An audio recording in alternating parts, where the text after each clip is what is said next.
Buenas tardes. Como dice la portada, la presentación que vamos a hacer va sobre los sistemas de operación de Endesa Distribución, pero actualmente ya enmarcado en el ámbito de Iberia, ¿de acuerdo?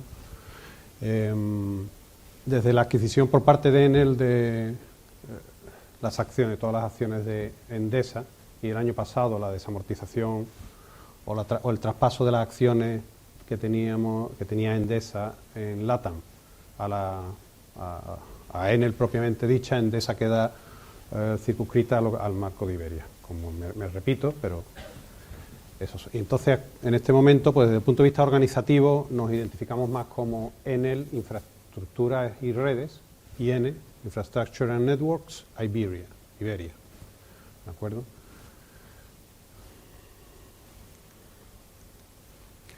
En distribución lo que hacemos es, con los voltios la energía que nos entra por las inyecciones, por los puntos de inyección, entregarla a los clientes, y nuestro ciclo industrial pues no es excesivamente complicado desde el punto de vista de que no tenemos una transformación de productos, ¿vale?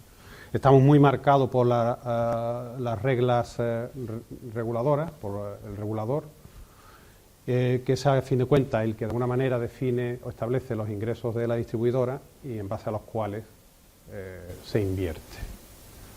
¿De acuerdo? Entonces la inversión pues la enmarcamos en lo que se llama plan de inversiones, y en base a lo que informamos a la administración nos retribuye y de alguna manera también nos penaliza en el tema de la calidad de suministro. ¿De acuerdo? Además, esto es un poco la visión del flujo de negocio de la distribuidora en España.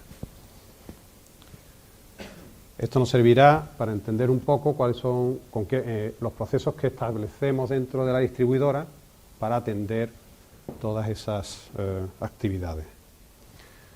Y para esos procesos creamos un mapa de sistemas que atiende a cada uno de ellos, y hoy nos vamos a centrar en el de la distribuidora. Los sistemas de distribución, ¿de acuerdo? No se ve bien desde allí. Me pongo en otro lado, me bajo un poquito. Vale. Entonces, dentro del mapa de sistemas existen unos sistemas que son transversales y que son comunes a todas las líneas de negocio del grupo, como pueden ser los sistemas de recursos humanos, los sistemas económicos o sistemas de ERP internos, sistemas internos para la gestión de las necesidades de los empleados y de los procesos. Y los sistemas comerciales que diseñados fundamentalmente de cara a los clientes, pero tienen un subconjunto de ellos que están dentro de lo que es el proceso de la distribución, puesto que tenemos que gestionar todos esos contadores que le permiten facturar a las empresas de energía, ¿de acuerdo?, que se soportan en las redes de cada distribuidora, dentro de lo que es el mercado liberalizado en España, en Iberia. Esto ahora ya, de alguna manera, el ciclo se orienta a lo que son los procesos, de tal manera que... Ahí, ya empezamos, perdona. Aquí.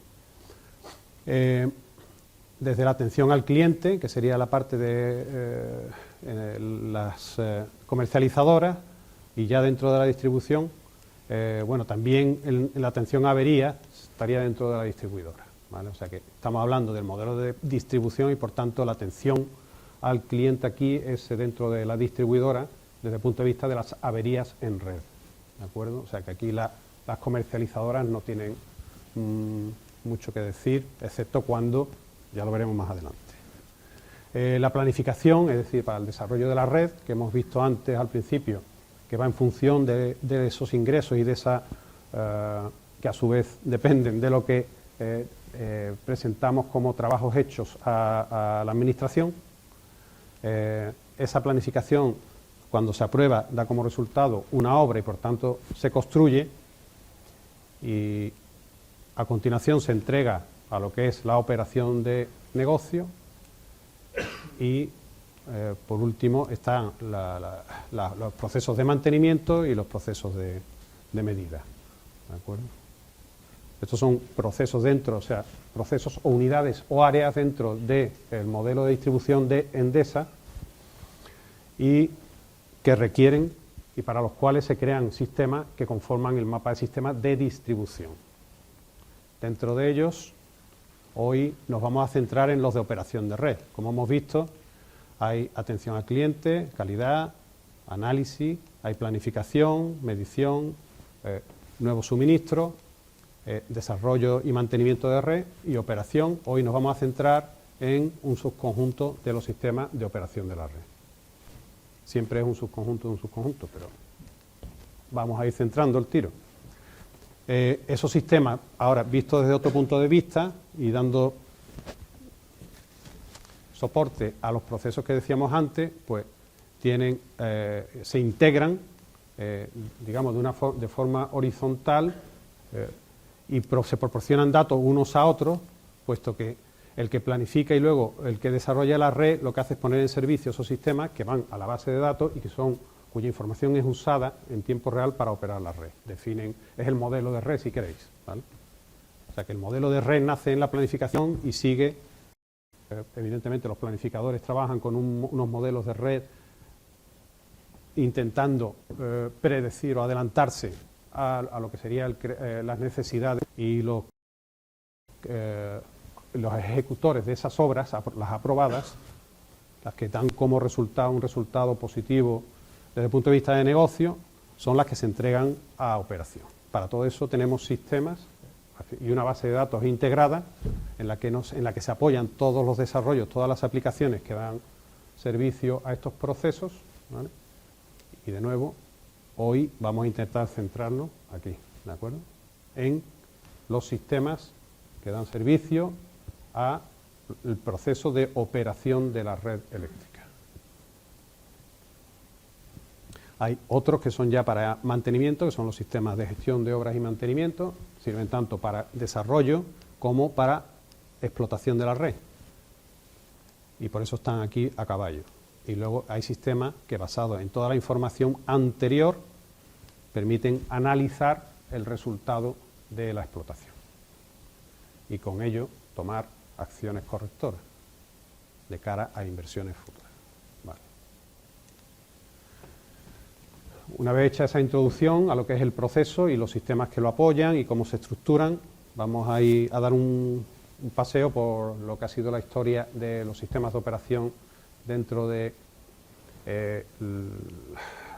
Iberia, centrándonos quizá en exceso, bueno, no en exceso, pero un poquito en Andalucía, en la historia personal, en mi caso, aunque también mencionaremos cosas de generación que quedan fuera de la distribución, pero como sabéis, procedemos o venimos de una historia en la que no existía un mercado liberalizado, donde estaba todo integrado, la generación, la distribución y la comercialización estaban integradas y era la misma empresa la que lo hacía todo y por tanto no tenía sistemas separados, sistema para operar la generación, sistema para operar la distribución, sistema para atender la contratación, sino que en algunos casos, ¿vale?, porque los de comercialización siempre han estado separados de los de operación y mantenimiento, pero en algunos casos pues podían estar integrados. De hecho, generación y distribución pues trabajaban con un único sistema, ¿vale?, con el mismo sistema y el mismo técnico de operación. Lo mismo arrancaba una central que liberaba alguna zona o atendía un descargo para liberar una línea que se pudiese mantener, ¿de acuerdo? O sea, vale. Pues veremos a lo largo de esta primera parte, de esta segunda parte de la presentación, que se empezó en un principio, pues todo era manual, eran equipos importantes que estaban en local en cada una de las pocas instalaciones que, comparadas con las que tenemos actualmente, tanto en centrales como en subestaciones, en centrales grandes con sus subestaciones asociadas, y existían a su vez equipos separados para operar la central y para operar la subestación, lo cual hoy en día, pues en el caso de las hidráulicas es que vamos, no lo podemos ni imaginar, ¿no? Que hubiese personas dedicadas en turno exclusivamente a arrancar, parar y abrir los interruptores de la central. Hasta hace, bueno, poco no, es que ya poco en mi escala de tiempo son decenas de años, pero bueno, hasta hace unos 10 o 15 años todavía había personal presente aquí en el bombeo de Guillena, ¿no? Bueno, entonces decíamos que por esa época, por los años 50, lo que había eran operarios a nivel local que vía telefónica se coordinaban y sin que hubiese todavía un despacho, pero faltaba poco para que existiese un despacho a nivel nacional que pusiese un poco de orden a la malla, a la operación de la malla nacional, pues trabajaban para intentar mantener la estabilidad de ese sistema, ¿no? Que eran subsistemas al principio. Luego vino la operación como operación local, empezó el AGC, digamos, algo similar al AGC, que realmente era el funcionamiento de las centrales de forma coordinada mediante los reguladores estáticos, y luego se incorporaron ya los AGC realmente, ¿vale? En sistemas centrales. Aparecieron los primeros ordenadores y los sistemas SCADA, el PLC, y eso ha ido evolucionando hasta hoy en día llegar a lo que se está llamando en el sector los Advanced DMS, Advanced Distribution Management Systems, que son los sistemas de gestión de la distribución avanzados. Ya veremos por qué se le pone la coletilla. Y ahora vamos a ver eso un poquito. Bueno, la historia de Endesa comienza en la zona de Montearenas, en el León. En realidad, en realidad empieza de la que más he encontrado, más información he encontrado, evidentemente de Sevillana, que la datan de 1894, no necesariamente lo que entendemos, lo que hemos visto como sevillana, sino la sevillana de gas o la sevillana de tranvía o cualquier compañía de esa que hubiese por Sevilla, ¿vale? Y la FEXA en el 51, Viejo, que en algún momento estuvo en el grupo Enel en el 1906, pero en realidad Endesa empieza en el 44, en León, ¿vale? A montar grandes centrales de generación, y en el 83 es cuando empieza a formarse el grupo Endesa y empieza a absorber distribuidoras y hasta convertirse en lo que a nivel de Iberia es en la actualidad.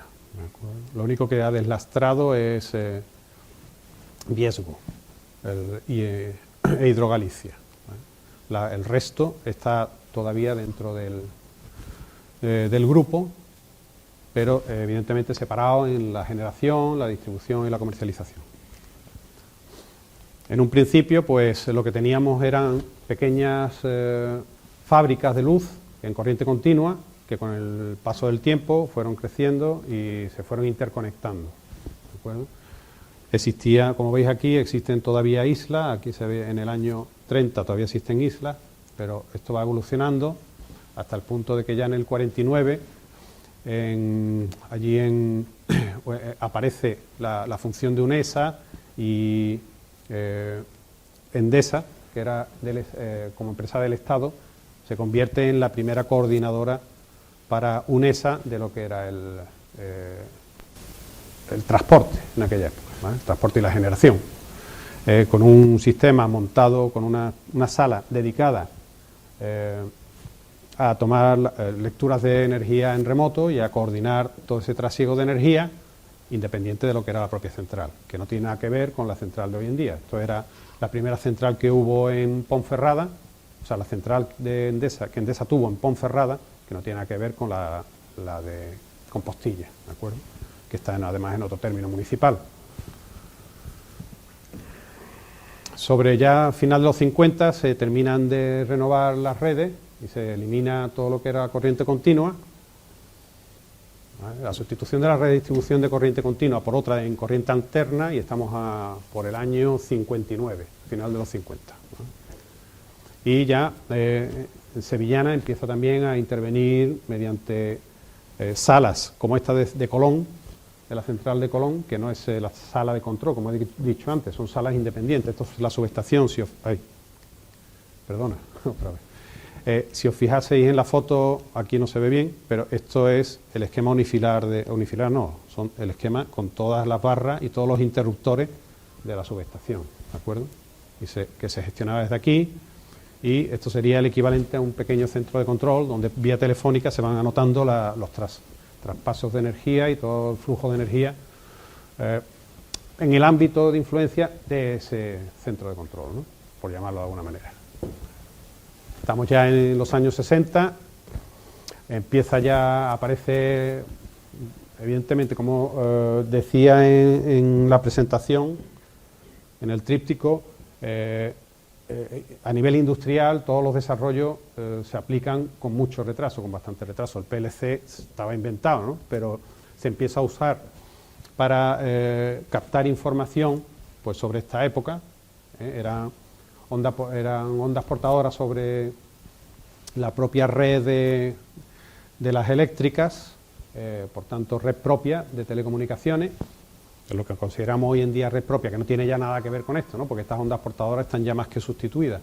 Las que seguimos teniendo ondas portadoras, pero ya son digitales. Pero seguimos usando, evidentemente, bobinas de bloqueo para poder engancharnos a la red eléctrica, ¿vale?, desde los voltios pequeños a los voltios grandes, y usamos las bobinas de bloqueo para poder entrar y salir de las redes de alta. Y de manera que en esa época, ya sobre los 60 estábamos hablando, bueno, a finales de los 80 y principios de los 90 se desarrollan las comunicaciones bidireccionales. Se estaban usando las previas, las que se usan antes eran unidireccionales, eran en un solo sentido, servían solo para leer, no permitían todavía en aquella época el mando sobre las instalaciones, la operación de las instalaciones en remoto, solo se leía. ¿Para qué? ¿Y qué se hacía con esa información? Bueno, aquí es una referencia a cuando empiezan a aparecer los controles de la generación, el low frequency control, ¿no?, control frecuencia-potencia, aunque en esta época todavía seguía siendo una gestión coordinada de las centrales mediante los sistemas de astatismo, ¿no?, el control astático creo que se llama, o ¿cómo se llama?, el astatismo, vamos, de los generadores. Por ahí lo viene, ¿no? Ponemos en marcha la instalación de reguladores frecuencia-potencia en algunos de nuestros más potentes grupos generadores, con los que podrán llevarse a cabo con toda precisión los programas de intercambio de energía. En aquella época no era un AGC remoto, era más bien la coordinación entre los grupos, entre los distintos grupos de la carga, mediante los controles que tienen las centrales y que se llaman astáticos, el astatismo, ¿verdad? Bien, antes he hablado del PLC y eso ya permite empezar a hablar de despacho de maniobra centralizado. Este es un despacho, el primero que tuvo Sevillana, no sé si fue en La Borbolla o lo tenía ya montado en Monsalves, donde yo no he estado nunca. Yo ya entré, cuando entré se trabajaba ya en Avenida de La Borbolla. Y aquí lo que, como he dicho antes, el PLC unidireccional lo que permitía era tomar lectura, y esas lecturas iban a unos registradores de papel, y este señor lo que hacía era tomar nota de tanto de los registradores como vía telefónica de aquello que no estaba todavía telemedido, y llevaba su relatorio de los trasiegos de energía que luego tenía que compartir con el despacho de UNESA. Eso, la red sigue creciendo, ya se empieza a mallar, veis que ya tenemos malla, las sevillanas sigue creciendo, todas las empresas van absorbiendo a las pequeñas hidráulicas, como el Chorro, Mengemor, Auxini era del Estado, pero bueno. Y se va creando esa malla que cada vez es más complicada de gestionar, su estabilidad se ve comprometida con mucha frecuencia y dando esos sustos de otra época que no hace muchos años que no vemos, con lo cual hay que exprimirse la cabeza, y aprovechando que ya empiezan a aparecer, que ya han aparecido años a los ordenadores, pero todavía al principio con caracteres alfanuméricos y luego semigráficos, ¿vale?, que es la diferencia que hay.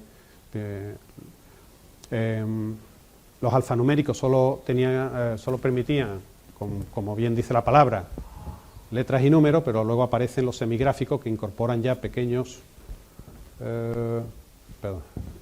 elementos gráficos que te permiten hacer dibujos sencillitos, ¿vale? En los cuales se pueden incluso, como traduzco, linkar, mapear valores a la base de datos, ¿no? Para verlos en tiempo real. Eso ya permite, como veis, son menús alfanuméricos y visiones semigráficas, así se les llamaba, porque eran gráficas a medias, eran semigráficas, de la red, y se crean los despachos, los primeros despachos, los de red eléctrica, que aparecen en algún momento, y sevillana. Aquí, por ejemplo, tenemos el de Montarenas, que ya incorporó a lo que era su cuenca la parte de hidroeléctrica, ¿vale? Aquí veis el despacho de generación hidráulica de Montarenas, ya no es el de Ponferrada que hemos visto al principio, este es el de Montarenas, donde veis aquí malamente, pero se ve que que tienen dibujadas las cuencas y gestionan los flujos del agua y los niveles de los embalses para evitar dejar grupos a seca, etcétera, y gestionar bien la cuenca, puesto que también andan las confederaciones vigilando, y el uso del agua es compartido, evidentemente. Aunque hay cánones para la explotación desde el punto de vista energético, pero también se usan para el regadío y para el abastecimiento de las poblaciones. Este sistema, pues, es en este caso un digital, en aquella época, un digital que fue posteriormente sustituido. Bueno, vamos a seguir el orden. Este es el de Montarenas, es un sistema hidráulico, estamos hablando de los años 80. Este es el de Sevillana, se ve regular, pero este ya es un sistema también, sustituye a lo que hemos visto antes, que era solo registradores, y este ya es un sistema SCADA propiamente dicho, un terminal semigráfico, con un mímico, donde se puede observar un mímico estático, posiblemente tenía también LEDs, y como veis impresoras de línea todavía en esa época, ¿vale? En los años 80, este es de Westinghouse, y en este sistema, posteriormente, unos años después, se incorporan los primeros algoritmos desarrollados, en este caso en Westinghouse, de estimación de estado y repartos de carga. Esto es lo mismo, es de FEXA, en este caso es de General Electric, el anterior era de Westinghouse y el anterior era un Brown Boveri, me parece que era, ABB, Brown Boveri en aquella época.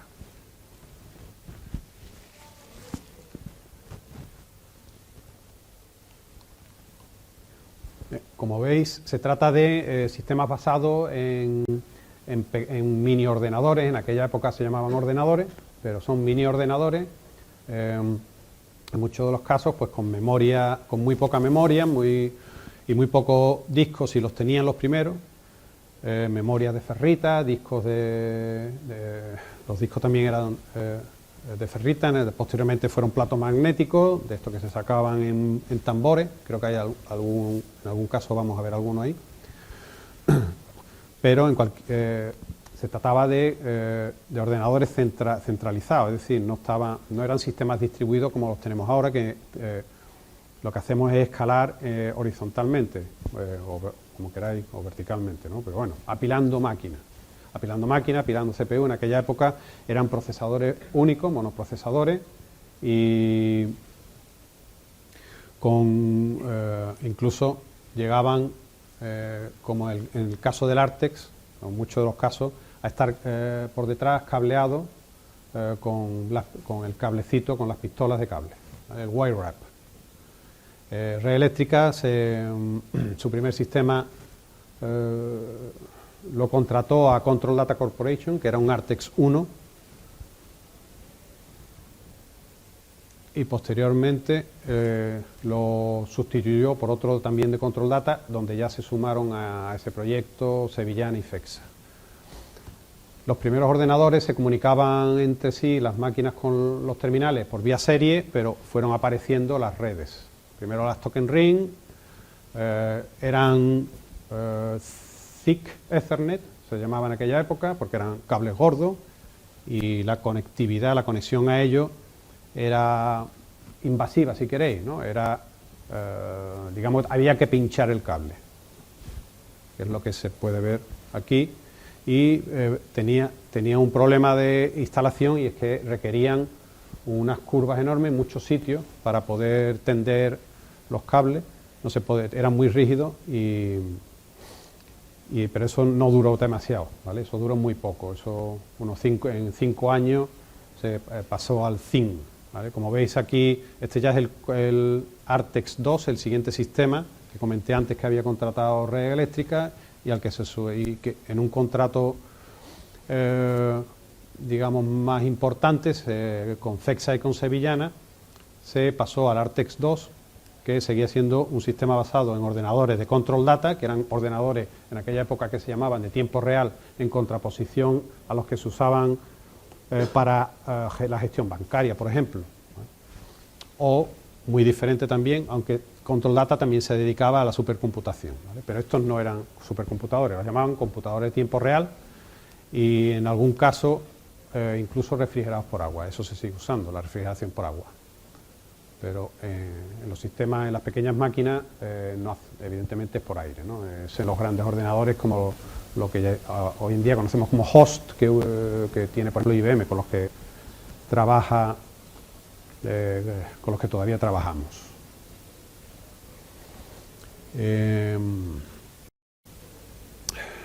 Vale, esto fue el Artex 2 para Sevillana, para FEXA, para Red Eléctrica.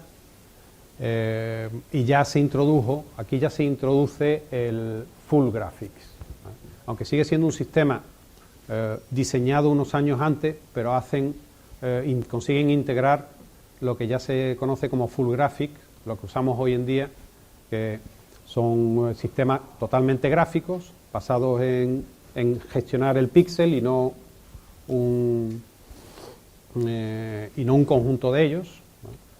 Y también con las capacidades que tenemos actualmente de panning, de zoom, o sea, de pan zoom, no creo que esté traducido eso, de pan zoom y de decluttering, ¿no? De capas, de crear capas y hacer que esas capas aparezcan, desaparezcan.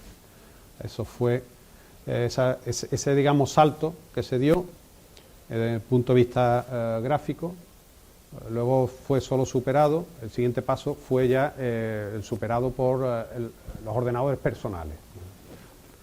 Algo a lo que ya hemos tardado en migrar, pero que llevamos ya por lo menos 10 años, 15 años trabajando con ordenadores personales para lo que es o un poquito menos, para lo que es el equipo de interfaz hombre-máquina, el equipo con el que trabaja el técnico de operación. Bueno, este es otro ejemplo, años 90, estamos en Montarena, que migra aquel sistema que vimos hace un rato a un sistema de Westinghouse, conocido como Westinghouse 32, que aquí sigue siendo semigráfico. Y aquí en Andalucía pues aparece Sainco, que en un momento dado Alía se pone de acuerdo con Control Data, se crea una empresa en aquella época que se llamaba ACD, que posteriormente se disolvió y quedó Sainco, que se convirtió en Telvent, que ahora es Schneider, ¿vale? Sainco diseña para Sevillana unos SCADA basados en máquinas digital en aquella época. Esas máquinas digital, primero digital las absorbió Compaq, y Compaq fue absorbida a su vez por HP, pero eran lo que en aquella época se conocían como PDP, y posteriormente apareció otro modelo que es muy usado en aquella época, que eran los VAXes y los microVAX. Con eso se construyeron, se llegó a montar hasta un centro de control por provincia. Por tanto, creo que, no sé si llegamos a los 9, pero poco nos faltó. Porque ya en los últimos años, esta imagen de un centro de control regional por provincia, aquí hay 4, efectivamente hay 9, puesto que llegamos con la red hasta Badajoz, ¿vale? Y operamos Badajoz, operábamos en aquella época Badajoz desde Mérida, al centro de control si no me equivoco, en Santa Marina. Estos eran escalas independientes diseñados por Sainco y cada uno con su base de datos operaba su propia red de forma coordinada con el despacho de maniobra, pero el despacho de maniobra no veía, solo veía la red, bueno, no lo he dicho, pero estaban de alguna manera, operaban de forma jerarquizada. El despacho de maniobra en Sevilla operaba la red de transporte y los centros de control regionales operaban la red de distribución.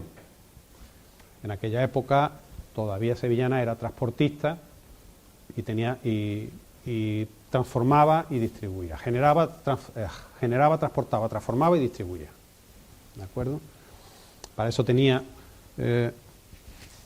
esos 9 centros de control, uno por provincia, y el despacho de maniobra central en Sevilla. Seguimos en los 90 y, aprovechando la evolución de las telecomunicaciones, empezamos a darle vuelta para ver cómo concentrar y poder traer toda esa información a un único punto y, por tanto, a un único sistema, y empezamos, a finales de los 90, a concentrar lo que es el telecontrol y las bases de datos. Y las concentramos todas aquí en Sevilla, en Borbolla, donde siguen estando.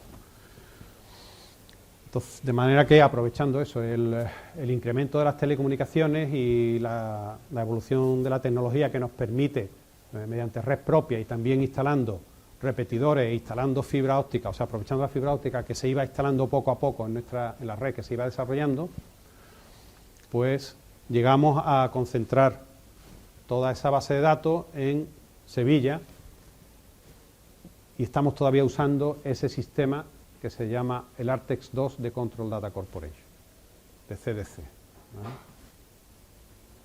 Efectivamente, eso es. En aquella época los cambios de base, la base de datos para construir, o sea, para ponerla en servicio, para poner en servicio los cambios, obligaban a parar todo el sistema y conmutar. Se mantenía la base de datos en un ordenador en la mitad del sistema, puesto que eran sistemas redundantes, siempre lo han sido y lo siguen siendo. Entonces editábamos y cargábamos esa base de datos en una parte del sistema, parábamos el principal, arrancábamos el secundario y entraba en servicio de esa manera la base de datos. Eso hoy en día no se hace así, se hace en tiempo real, como veremos más adelante, y sería impensable hoy en día que para la media tensión tuviésemos que hacer eso. Sería inviable, ¿no?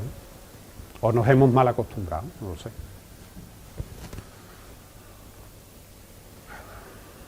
Bien, entonces hemos concentrado las bases de datos, hemos concentrado el sistema poquito a poco, tardamos unos 10 años, empezamos al principio de los 90 y al final de los 90 todavía estábamos trayéndonos bases de datos a Borbolla. Aparece el ZIN Ethernet, es mucho más fácil ahora instalar y contratamos un nuevo sistema. Bueno, todavía estamos a final de los 90, esto es otra visión de cómo hemos concentrado, cómo ya... Me he equivocado otra vez. Esto es otra visión de cómo hemos concentrado y siguen existiendo esos centros de control, que ya se llama CCR, como puse antes, porque inicialmente se llamaban CP, Centros Provinciales de Maniobra. Estos son los centros de control regionales que están trabajando con consolas remotas. Estos son estaciones de trabajo, son en realidad mini ordenadores. En este caso ya eran de IBM, eran máquinas RISC 6000 de IBM, eran mini ordenadores, no eran ordenadores personales. Y tenemos unos cuantos de ellos instalados en cada centro de control y comunicados con Sevilla mediante redes de 250K, 640 en algunos casos y en los más afortunados 1 mega, ¿no? Esos sistemas se tenían que actualizar cada vez que había cambios de software desde Sevilla y venían a tardar media hora en cargar todos los cambios. De manera que intentábamos reducir las actualizaciones todo lo posible porque cada vez que teníamos que actualizar el software de las estaciones de trabajo, de los clientes, pues nos tirábamos pues casi un día, porque no teníamos tampoco capacidad para hacerlo todo al mismo tiempo, teníamos que ir uno por uno, no daban para más las redes, ¿no? El trasiego de bytes ha sido siempre, los bytes siempre han medido lo mismo, ¿no? No se han ido acortando, achicando. Y en contrapartida, las aplicaciones han ido creciendo en tamaño, pero en aquella época pues nos costaba ya eso, con esas capacidades de interconexión. A principio ya acaban los años 90 y nos acercamos ya al nuevo sistema, a los nuevos sistemas ya basados en Thin Ethernet y que no requieren parar para hacer esas actualizaciones de base de datos. Tenemos mayor ancho de banda y empieza la cosa a ir más fluida. Ya hemos concentrado, se acaba ya la concentración, este es el último que es Sevilla, y se trae Sevilla, que estaba en Calonge, se trae ya a Borbolla. Y con eso acabamos la concentración y nos ponemos a cambiar y actualizar el sistema, que ya tenía más de 10 años. Se instala este sistema en el caso de nuevo, en base al contrato que se había firmado entre Red Eléctrica, FEXA y Sevillana, y se instala un sistema que actualmente pertenece a Siemens, pero que en aquel momento pues se empezó a negociar con Control Data, que luego fue absorbida por otra empresa que se llamaba Ceridian y al final terminó siendo Siemens. Y ese sistema se llama Spectrum y actualmente estamos en la versión 3.9. Este es una configuración ya, digamos, basada en mini ordenadores, un sistema distribuido, tiene una base de datos maestra que se distribuye al resto de servidores, pero distribuye solo aquello que necesita cada servidor, y que a día de hoy pues tardan muy poquito en inicializarse cuando hay algún problema, y seguimos trabajando con ellos, pero ya no son, ya solo los usamos para lo que es el telecontrol, para obtener la información de campo. No los usamos para operar directamente la red. La interfaz y toda la funcionalidad está en otro sistema, que es el sistema de ayuda a la conducción, el SAC, que es un DMS, un Distribution Management System, y actualmente evolucionando a ADMS. Voy a ir ya un poquito más rápido por aquí. De modo que con este nuevo sistema, el Spectrum, gracias a unos concentradores también de SAINCO, somos capaces de encapsular toda la información y traerla con más facilidad a Sevilla. Incluso nos llegamos a traer esos concentradores a Sevilla para no tener que acceder a ellos, no existía acceso remoto, para no tener que viajar hasta cada uno de esos centros a hacer el cambio de la base de datos o su mantenimiento, con lo cual reducimos los tiempos de reposición en caso de avería, y se empieza a trabajar en la concentración de la operación en Sevilla, poco a poco, para ir cerrando cada uno de los centros de control, en una política que sigue existiendo, que no ha parado y no parará nunca, con el concepto de optimización de los costes de explotación, llamadlo como queráis. De modo que vamos cerrando progresivamente todos los centros de control y incorporando esa operación al centro de control que está en Borbolla. En el caso de Andalucía, lo mismo hace FEXA, que integra los centros de control de dos empresas, ENER y FEXA. En Canarias se tarda un poquito más, pero también se cierra el centro de control de Tenerife y se opera todo el archipiélago desde Las Palmas, ¿vale? Y esa es la foto a día de hoy que vemos aquí, ¿de acuerdo? Esto es lo que tenemos actualmente. Tenemos 5 centros de control para distribución, todos ellos con un sistema, con el mismo sistema, pero con 5 bases de datos. Seguimos teniendo 5 centros de control, 5 bases de datos, 5, en realidad 10 entornos. O sea, cada centro de control tiene 2 entornos, uno principal y otro de emergencia, separados, eso lo veremos después. Y la configuración de cada sala de control es diferente en el sentido de que en unos operamos tanto la alta, la media y la baja. No hemos hablado de ese tema porque esto entiendo que lo habéis visto ya, pero la distribución en el caso de Endesa, perdóname un momento, separa la operación de la red en 3 niveles, que son el de la alta, la media y la baja. Para la alta y para la media tenemos sistemas en tiempo real, para la baja lo que tenemos es un sistema de gestión de incidencias y averías con clientes, integrado con el sistema de atención a cliente, pero eso es un sistema, digamos que desde el punto de vista del mapa de sistema es un sistema técnico, no es un sistema considerado como sistema de control o sistema en tiempo real. La alta y la media sí que cuentan con ese tipo de sistema. Pasa que ese concepto hoy en día del tiempo real pues ya no tiene sentido como antes. De hecho, esto no es robótica, son sistemas que obtienen la información con una periodicidad, pues no sé, que lo más rápido, los 4 segundos en el caso de la generación, y eso desde luego no es tiempo real desde el punto de vista de la automatización, pero siempre se les ha llamado tiempo real. En otra época se les llamó sistemas de control, y actualmente sistemas de control, sistemas de operación.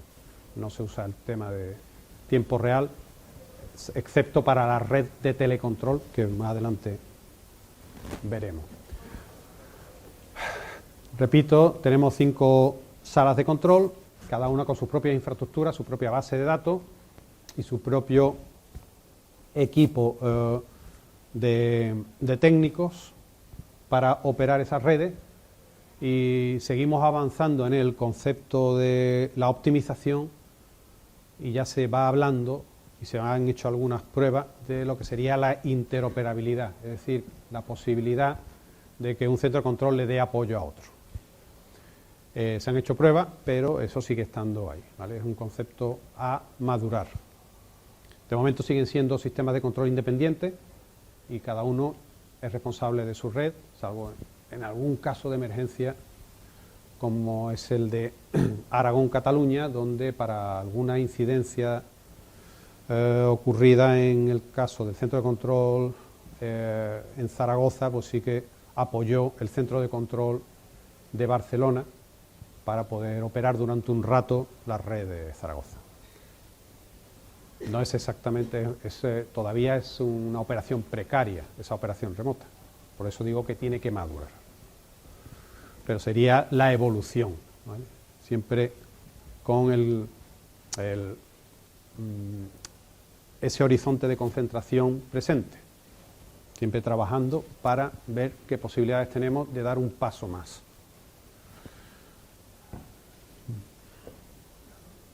Bueno. Y esto sería, digamos, una visión de lo que son los centros de control, en este caso los de Sevilla. Este sería el de alta, que tiene 3 puestos de operación. 3 puestos, esto sería un puesto completo con los monitores dedicados al sistema de ayuda a la conducción, un monitor para lo que son los sistemas técnicos y los sistemas de microinformática, es decir, el correo electrónico, el acceso a Internet y las aplicaciones que van vía explorador, las aplicaciones corporativas, si queréis, las aplicaciones, por ejemplo, de recursos humanos o la gestión de viajes, todo ese tipo de aplicaciones transversales.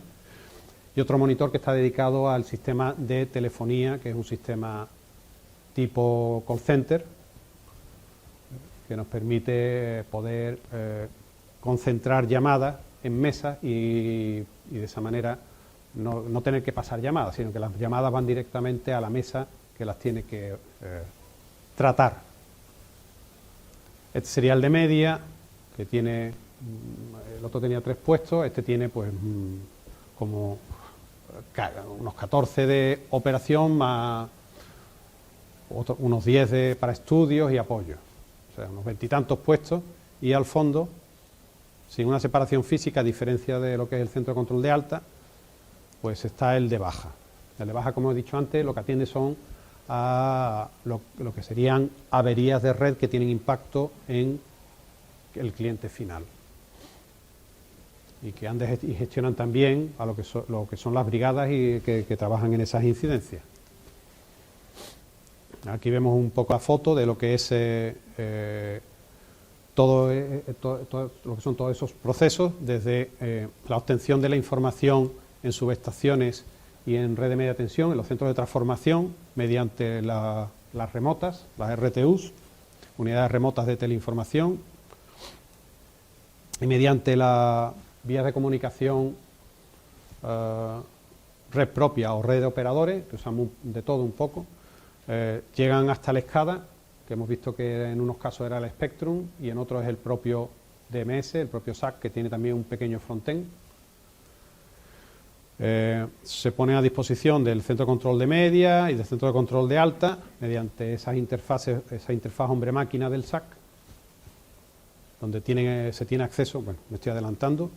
Esto es apoyado a su vez por unos sistemas técnicos que son realmente los que usa el centro de control de baja, como he comentado antes, por donde entran todos los avisos que son realmente averías de red, que se identifican como averías de red y que deben de ser tratados por el centro de control de baja y en algún caso se escalan al centro de control de media. Y gestiona, el centro de control de baja gestiona, y el de alta y el de media, todos, y el de alta, gestionan en remoto a los equipos de intervención y les hacen un seguimiento mediante el propio SAC, que tiene funcionalidad diseñada al efecto de poder hacer un seguimiento del trabajo de operarios de campo. Esa sería la situación actual en la que vamos a entrar, si me da tiempo, y empezamos a entrar ya un poco en a más bajo nivel. Lo que hemos visto hasta ahora era muy por encima, la parte histórica y la parte de arquitectura. He pasado por encima de la parte de arquitectura un poco y vamos a empezar ya a hablar de la importancia que tiene la base de datos, ¿de acuerdo? Antes de hablar de funcionalidad, antes de hablar del dato, voy a hablar de lo que es la estructura de datos.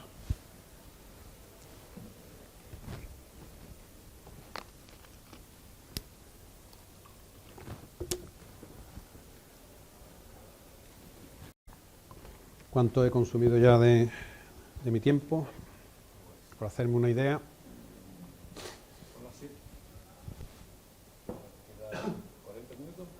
40 minutos. Hemos empezado tarde, ¿eh? Me debéis un rato. No, es broma, es broma.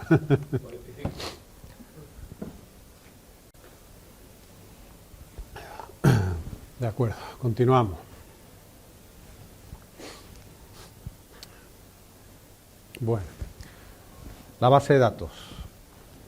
La base de datos no es solamente un conjunto de números y de letras, ¿no?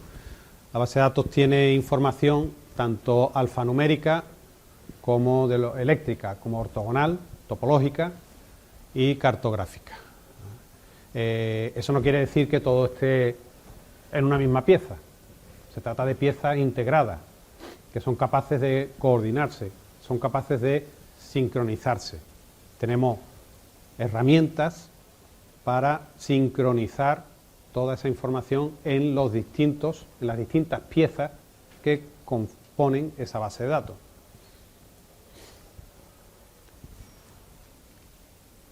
¿De acuerdo? Entonces, alfanumérica, ¿qué es la base de datos alfanumérica? Es la base de datos que define cada uno de los elementos de la red. En el caso de Endesa la llamamos base de datos eléctrica, BDE. Pero bueno, eso es el nombre con el que la conocemos en Endesa. Está basada en un producto de mercado que es Oracle, pero base de datos relacionales, que a fin de cuentas, como se puede conocer el producto de Oracle, hay unas cuantas, y el que sea maquinita pues las conocerá, ¿no? Si el MySQL o el de base, el ADABAS o no sé qué, no sé cuánto. Yo no soy maquinita y no me lo sé tan bien. De modo que la base de datos alfanumérica es el conjunto de información que define cada uno de los elementos y componentes de esos elementos que conforman la red.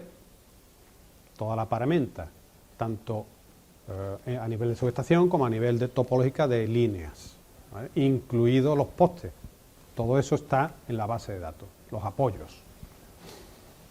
Todo tiene un código único. En realidad tenemos 5 instancias y no todos los códigos son únicos, puesto que hay códigos que son autogenerados. Los códigos autogenerados pues, no se pueden hacer independientes de una base de datos a otra, de una instancia que llamamos a otra. Pero el resto se intenta que sean únicos. Luego, dentro de lo que es la propia instancia, propia base de datos, ese código es único, no es obligatorio, es imposible, sería un desastre que se duplicase algo, porque luego hay que referenciarlo, no solo por el código interno, sino también por su nombre. Pero sí nos podemos encontrar pues una instalación que se llama aeropuerto y la vamos a encontrar en los 5 centros de control. La subestación aeropuerto o el Corte Inglés, o el centro el CT, el centro de transformación del Corte Inglés. Eso no lo podemos evitar, pero algo habrá que hacer en un futuro si se integran. De hecho, como toda esa información se jerarquiza, luego a la hora de referirse o de usarla en informes de tipo corporativo, lo que se hace es concatenarle la identificación, el código o el nombre del, entre comillas, territorio, ¿vale? Vamos a llamarlo centro de control, pues ya el concepto territorio no existe como tal. Ya el territorio, nosotros somos Iberia, ¿vale? O sea, esto antes eran los centros de control de Andalucía y estaba el territorio de Andalucía y Extremadura, el territorio Canarias, Baleares, etcétera. Actualmente estamos divididos en 9 divisiones a nivel de lo que es Endesa, pero a nivel de lo que es Enel somos una división que es Iberia. Pues todo esto que os he contado está relacionado con la alfanumérica, la base de datos alfanumérica, base de datos de instalaciones. Pero luego viene la red. La red es topológicamente hablando, es un conjunto de cables unidos entre sí en nudos, ramas y nudos, que de alguna manera hay que definir. Hay que decirle al sistema cómo está conectado, qué punto se une a qué punto. Las características de los conductores ya las hemos puesto en la alfanumérica, pero lo que es la topología, que también va desde el punto de vista numérico en la alfanumérica, luego se representa en otro componente de la base de datos, que es el esquema ortogonal. Y el esquema ortogonal es un fichero binario donde está internamente codificado, una determinada codificación a nivel de código, a nivel binario, cómo se conectan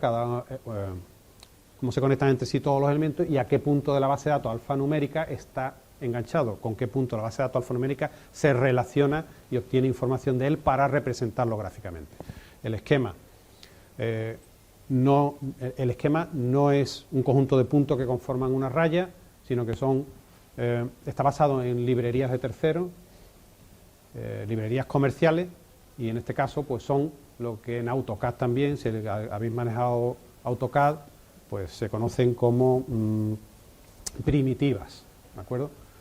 De modo que una línea o un tramo, las líneas son tramos, trozos de conductor que se empalman y que no tienen por qué tener todas las mismas características, puesto que la línea va reduciéndose de sección a medida que se aleja de la inyección, pues, y las propiedades de ese conductor son diferentes y por tanto constituyen tramos diferentes dentro de la base de datos conectados entre sí, y todos ellos unidos dan lugar a la línea de media tensión, pero internamente son tramos, ¿vale? Un tramo dibujado a nivel ortogonal es una primitiva que es la recta, donde define el punto, la coordenada de origen, la coordenada de destino y sus atributos, que son, o propiedades en la programación orientada a objetos, que son su color, su grosor, etcétera, ¿vale? Y con eso hay un programa, un cliente gráfico en la aplicación que lo que hace es presentar esa información de forma gráfica, full graphics. Y ese esquema es el que te permite a las herramientas hacer zoom y pan, porque toda esa información en base a primitiva es escalable. ¿De acuerdo? Bueno, ahí me enrollé un poco. Y luego la cartográfica. Todo este mundo se complementa además con información cartográfica y la visión. Aquí hablamos de visiones, visión ortogonal, visión cartográfica, que está basada en un producto de mercado cartográfico, y es cartográfico porque trabaja con un elemento principal que es el raster cartográfico, que no mantiene Endesa, sino que está disponible en el mercado, no solo para Endesa, sino que está disponible y hay muchas fuentes de raster cartográfico, y sobre ello dibuja vectorialmente la red. En nuestro sistema se puede pasar de una visión a otra de forma inmediata y directa en la misma interfaz, en la misma ventana. No tenemos que cambiar de aplicación, no tenemos que cambiar de pantalla, sino que navegamos de una a otra con una sola acción con el ratón. ¿Me equivoco? Vale. Muchas gracias. Bueno, esas eran las visiones y los distintos elementos que componen la base de datos, que hemos dicho que está basado en un producto que se llama Oracle, que es una base de datos relacional, y eso es lo que nos permite poner a disposición del técnico de operación todas esas visiones de cara a operar la red, lo que son los esquemas ortogonales,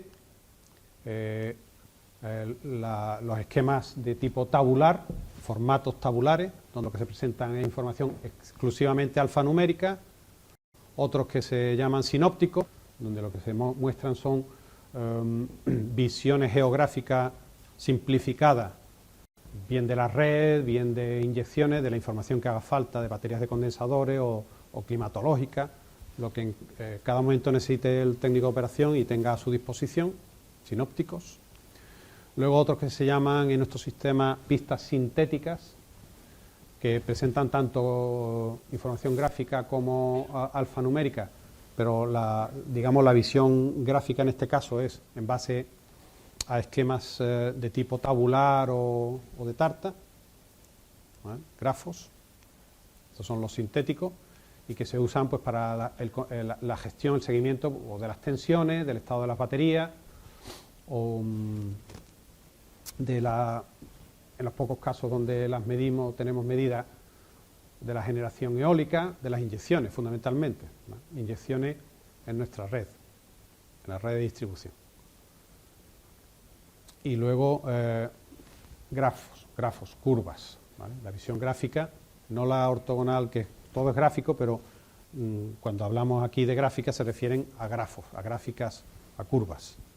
De seguimiento, pues tanto de la producción, la producción no, en nuestro caso, es de la energía puesta en red, la predicción de consumo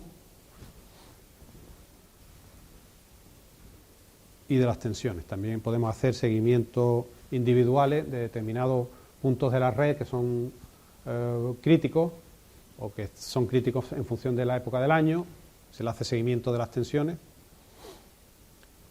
Y todo eso hemos dicho que lo podemos hacer con la visión ortogonal, la visión alfanumérica o la cartográfica. Aquí os pongo un pequeño resumen de los distintos productos que hay de base de datos. Son bases de datos relacionales. Trabajamos no solo con bases de datos relacionales, sino que para el telecontrol todavía se siguen usando bases de datos propietarias, donde se hace un trasiego más rápido del dato, digamos, muy dedicado al dato y no dedicado a la gestión. Serían los SCADA, la parte de la base de datos de telecontrol. Pero eso es transparente a la operación. Aquí vemos distintos ejemplos de fichas de datos alfanuméricos de distintos componentes, un circuito de alta, un centro de transformación o centro de distribución, y uno en baja tensión que será pues de un cliente o de un... no sé lo que es. Pero estos son, digamos, visiones alfanuméricas, son formatos alfanuméricos de información que traemos directamente de la base de datos de explotación. Inventario de red, características de equipo, topología, fecha de hito relevante. Fecha de hito relevante se refiere, por ejemplo, a disparos, ¿no? La fecha de un disparo, la fecha de un descargo, de un trabajo. Esas son fechas de hito relevante. Luego tenemos también base de datos históricas. No solo hay base de datos alfanuméricas, sino que hay una base de datos de tiempo real, ¿vale? La llamaré de tiempo real, que es toda la información dinámica, la que viene de campo. Luego está toda la información dinámica, pero generada por los sistemas, por nuestras aplicaciones. Y por último, la información histórica, que es la que nos permite a posteriores hacer análisis post-mortem, análisis de calidad, etcétera, y toda la información que hay que entregar a las administraciones, a la estructura de la empresa. Y por supuesto, herramientas de gestión documental basadas bien en SharePoint o en otros productos, como pueden ser simplemente recursos de almacenamiento, ¿vale? Basados en la estructura de directorio del Windows. Pero vamos, los más usados actualmente para la documentación son los SharePoint.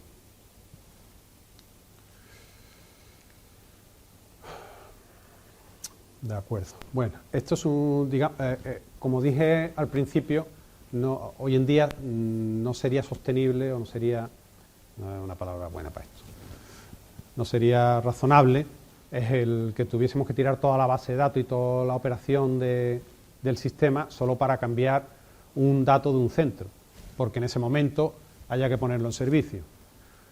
Cualquier elemento de la instalación que se modifica, que se da de alta o que hay que poner fuera de servicio, etcétera, se le hace un seguimiento en tiempo real desde el centro de control, y es el centro de control el que autoriza, el que permite que eso se lleve adelante, y por eso hay que estar modificando la base de datos, tanto alfanumérica como la gráfica, en tiempo real, de forma continua.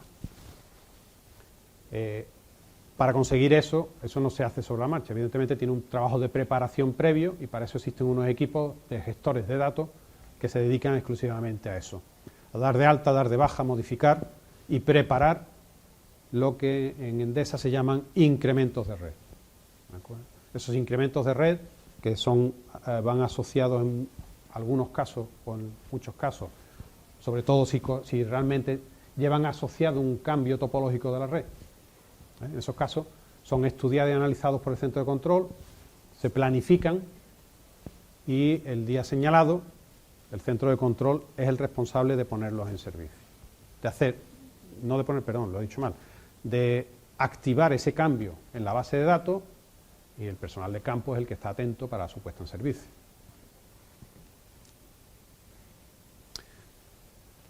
Esto se hace, como hemos dicho, sobre la base de datos tanto alfanumérica como gráfica, y tiene una labor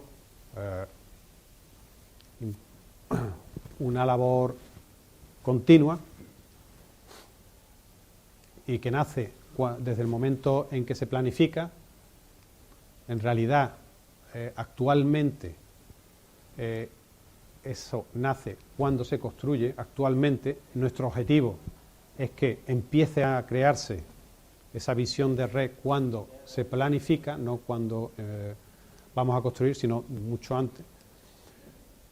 En las instalaciones grandes en subestaciones, hoy en día se hacen pocas subestaciones, no tiene sentido. En el caso de una instalación completa, sí, en una modificación, pues son procesos más cortos, ¿vale? Por eso la ambición es que empiecen a hacer esa información en el sistema de operación en el momento de la planificación, no solo en el de la puesta en servicio, ¿vale? O previo a la puesta en servicio, sino mucho antes.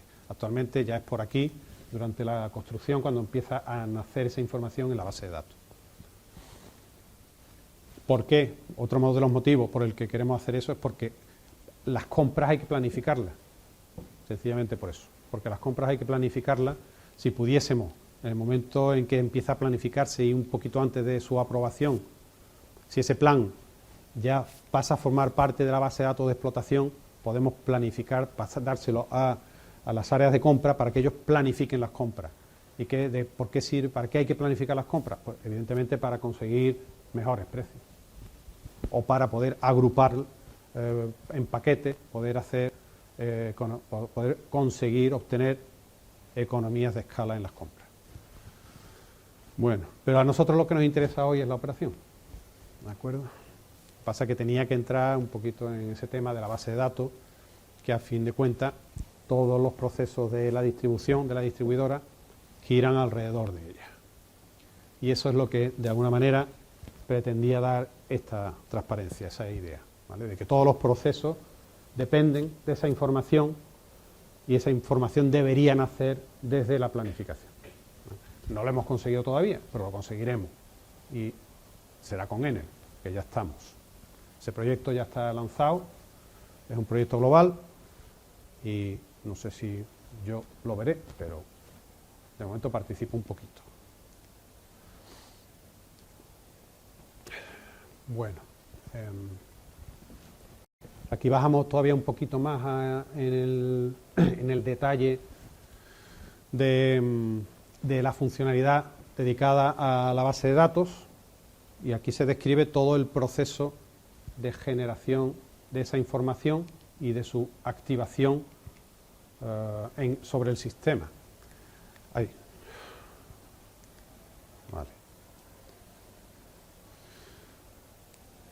Desde el momento en que a nivel de planificación, a nivel de construcción, desarrollo, se crea la ingeniería de la subestación o la ingeniería de la instalación del centro, etcétera, ya sabemos cuál va a ser la base de datos.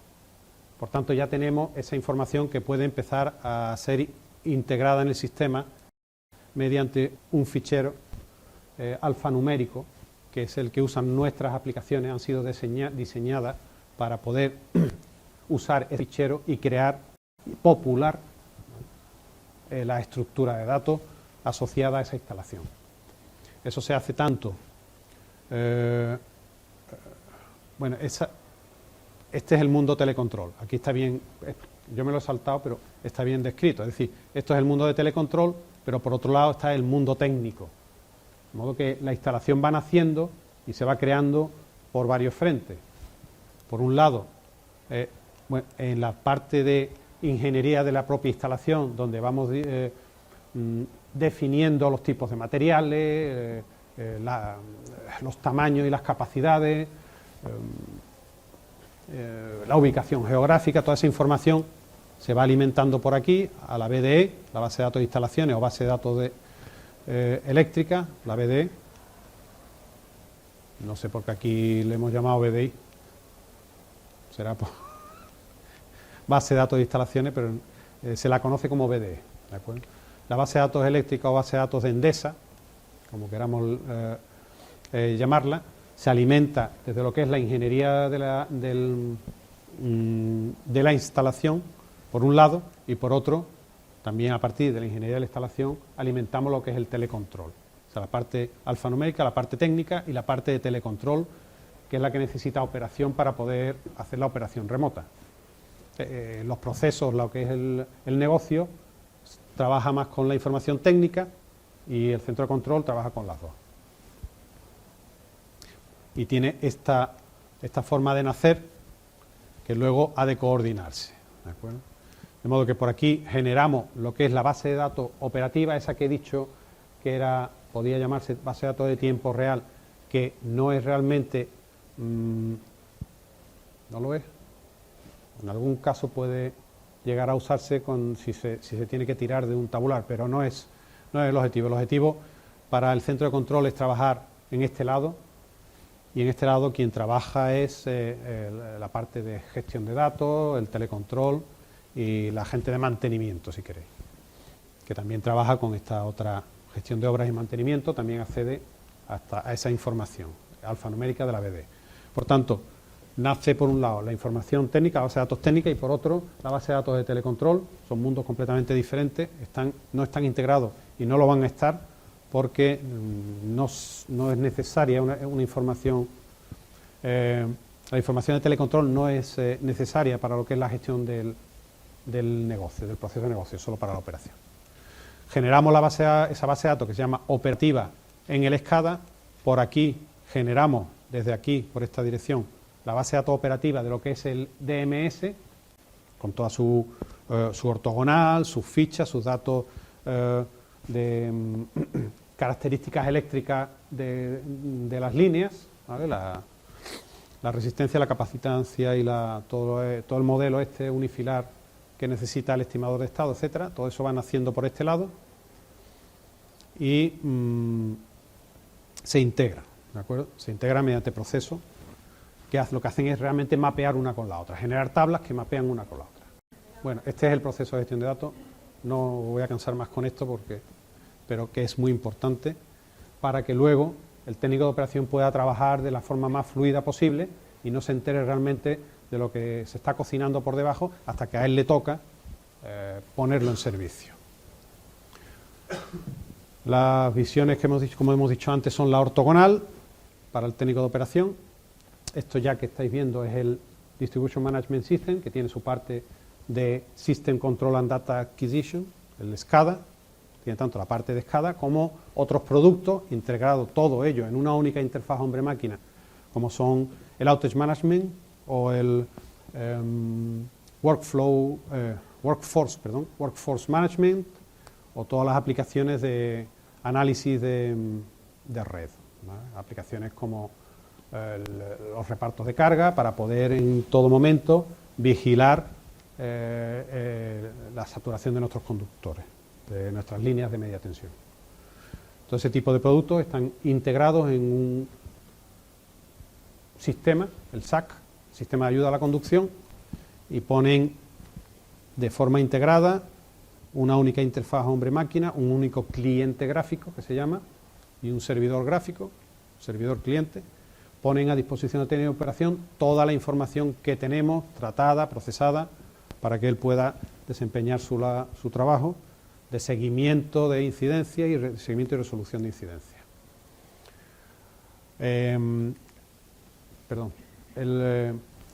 Hay una visión para la alta tensión, como hemos dicho antes, y otra visión para la media. La diferencia entre una y otra es la forma en la que se visualiza la instalación. En alta lo que visualizamos son subestaciones, mientras que en media lo que intentamos es ver conectividad. Por tanto, se usa mucho el coloreo. Hay una gran dependencia de lo que es el coloreado de la red para poder tener una visión de conjunto y poder acercarse al punto sobre el que se tiene que trabajar, mientras que en la alta tensión basta con tener abierta un par de esquemas para poder hacer seguimiento de la zona. En media, para cada evento que hay que resolver, es necesario abrir unos 6 formatos gráficos de cada elemento con el que se tiene que trabajar, como veremos ahora a continuación, y también alfanumérico, puesto que la información en este caso de una incidencia es un conjunto de operaciones, un conjunto de el inicio del problema o de la avería, y un conjunto de actuaciones por parte del técnico y todos los consumos asociados, porque eso es muy importante también. Tenemos que intentar restablecer cuanto antes el consumo y buscar la manera más eficiente o la forma de conseguir que el menor número de clientes queden afectados en el menor tiempo posible. Nos apoyamos en la cartografía cuando tenemos que dar o hacer interlocución, hablar con la gente de campo para saber por dónde anda, sobre todo en zonas urbanas.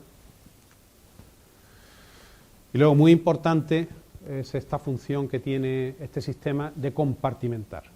Toda la base de datos, cada elemento de la base de datos está asociado a lo que se conoce como un área de responsabilidad, que es una subdivisión, digamos una subdivisión de algún tipo, ¿vale? En este caso, pues, se intenta que sea geográfica, ¿vale? El problema es que la geografía no sigue a la organización. la geografía no se mueve. Y eso es un problema, porque la organización cambia continuamente y los sistemas no los podemos tocar continuamente.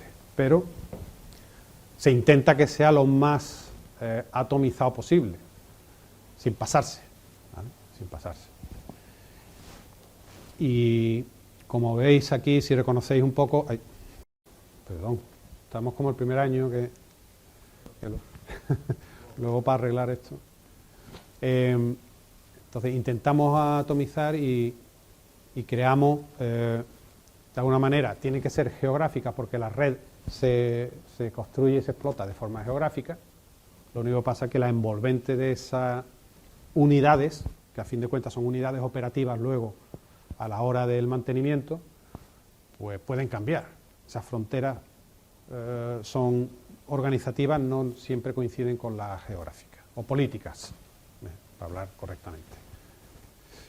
Entonces, todo esto, bueno, he puesto un ejemplo que no tiene nada que ver lo que es la división, esto es Cataluña y yo he puesto aquí Andalucía, ¿no? Pero bueno, más o menos se ve, todo esto son subconjuntos de la red, ¿vale? Que podéis ver aquí también en colores, más o menos, están asociados, cada área de responsabilidad está asociada a una zona geográfica y cuando el técnico de operación se sienta, sabe de antemano qué le toca, qué zona le toca, con qué zona le toca trabajar y se la asigna, ¿vale? Es un grupo de ellos, ¿vale? Un grupo de, como hemos dicho, esto es, se atomiza un poco y el técnico de operación trabaja con varias áreas de responsabilidad, porque una zona como por ejemplo, esta parte me la conozco yo menos porque es operación, pero digamos que en Sevilla pues podría estar operando Aljarafe y Carmona y Sierra Norte si existiese, que no sé si existe, mientras que otro puede estar operando la zona de Sevilla Capital y otra mesa puede estar trabajando con Sevilla Sur, ¿vale? Que sería Osuna, yo qué sé. ¿Qué organizativa sería? Además no la tengo como ejemplo y aquí no lo podemos ver, pero la idea es que todo elemento esté asociado a una única área, de tal manera que cuando tú te asocias a esa área eres el propietario y el único que recibe información de esa zona. De tal manera que tú estás operando toda la información que viene de campo, a través de las remotas o de cualquier otro lado del centro de atención telefónica, toda esa información te llegue solo a ti y no se reparta entre distintas mesas y por tanto se difumine la responsabilidad. Te llega solo a ti y puede que haya alguna persona de apoyo que esté también se lo haya asignado pero que no tiene responsabilidad y está a la espera o está solo para ayudar o avisar de algo, ¿no? Pero la mesa tiene asignada una zona de red y solo esa mesa tiene asignada esa zona de red. Esa es una de las funciones, que no se mezcle la operación, que cada uno sepa con quién está trabajando en campo y lo siga, y desde el punto de vista de la seguridad eso hoy es muy importante. Y otra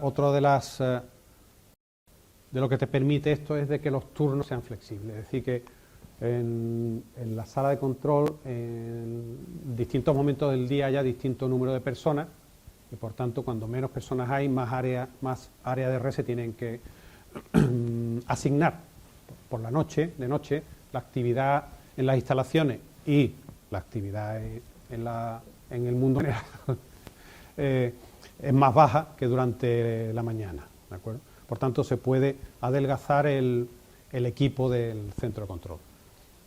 Y por otro lado, cuando es necesario apoyar a un turno, pues hay mesas disponibles para que venga gente de refuerzo y puedan absorber una parte de la carga. Este reparto y esa asignación en tiempo real, que está integrada en SAC, en la interfaz hombre-máquina y en todos los procesos, es lo que te permite, de esa manera, repartir la carga de trabajo entre las distintas mesas. Me he extendido aquí demasiado, así que voy a ir más rápido en otros temas. Bien, funciones generales de supervisión. Estas son funciones generales de cualquier sistema de SCADA, System Control and Data Acquisition, System Control. Perdón, lo he dicho más. No, Supervisory, perdón. Supervisory Control. Me faltaba la parte de supervisión.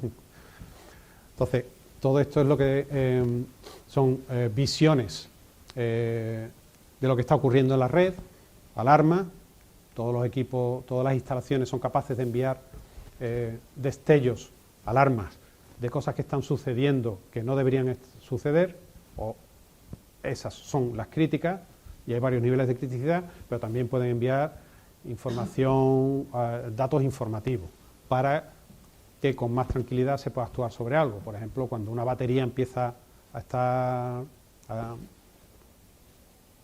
a tener problemas de recarga y hay que sustituirla, pues con tranquilidad se avisa a mantenimiento para que vaya y la sustituya. Entonces eso sería una alarma, pues no sería informativa porque hay que hacer algo con ella, pero no sería tampoco de grado 1. Son de grado 1, por ejemplo, los disparos de elementos de corte, elementos de maniobra, dispositivos de maniobra, que actúan por efecto de las protecciones. Y las protecciones no os las cuento porque os lo han contado ya. Pero vamos, tenemos protecciones en nuestras casas, pues más o menos lo mismo, ¿no? Protección del sistema eléctrico ante sobrecarga o ante cortocircuito. Bien, entonces estos son visiones alfanuméricas, listados de alarmas, que nos permiten supervisar el estado de la red. ¿De acuerdo? Pero llega el momento de actuar. Se produce una incidencia en la red, hay un disparo de alguna protección que actúa sobre un elemento de maniobra, un elemento de corte, un interruptor, y si es en media, pues podemos perder un mercado importante y tenemos que, si no ha actuado la protección que tenemos, que se llama de reenganche, que lo que busca es probar, ¿no?, a ver si la causa del disparo no es permanente, sino que ha sido pues por el viento que una rama haya tocado el conductor o cualquier otra causa. Un animal, por ejemplo, de esas tenemos también. Un animal que se volatiliza y desaparece el defecto. En ese caso, si reintenta, el suministro se recupera en un tiempo muy corto y no es necesario hacer ninguna actuación, pero sí hay que registrarlo. Todas las interrupciones deben de quedar registradas y documentadas para las posteriores auditorías a las que estamos sometidos por cuestiones de calidad de suministro, calidad individual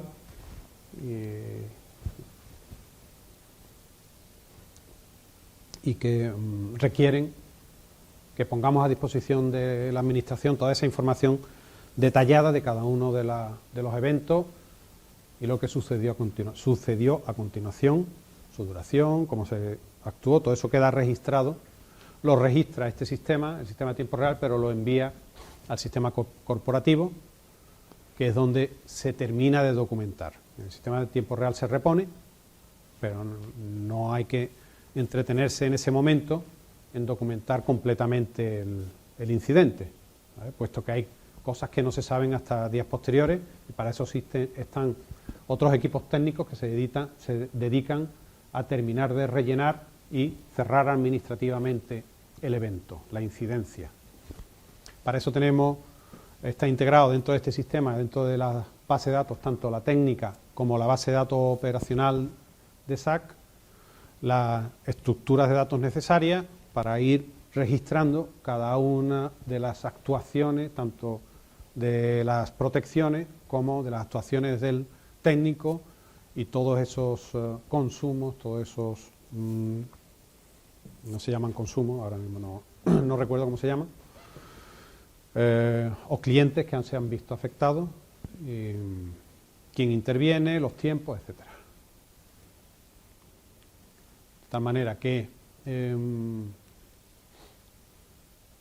el técnico de operación, aquí en el SAC, ¿vale?, con su funcionalidad de gestión de incidencias, que en sistemas comerciales se conocen como unscheduled outages, ¿vale? Digamos, un outage es un fuera de servicio, una degradación, no, es más que la degradación. Un outage es, ¿cómo se traduciría esto al castellano? La contingencia. Contingencia, ¿de acuerdo? Esto sería una contingencia no planificada versus las que vamos a ver a continuación, que son las planificadas.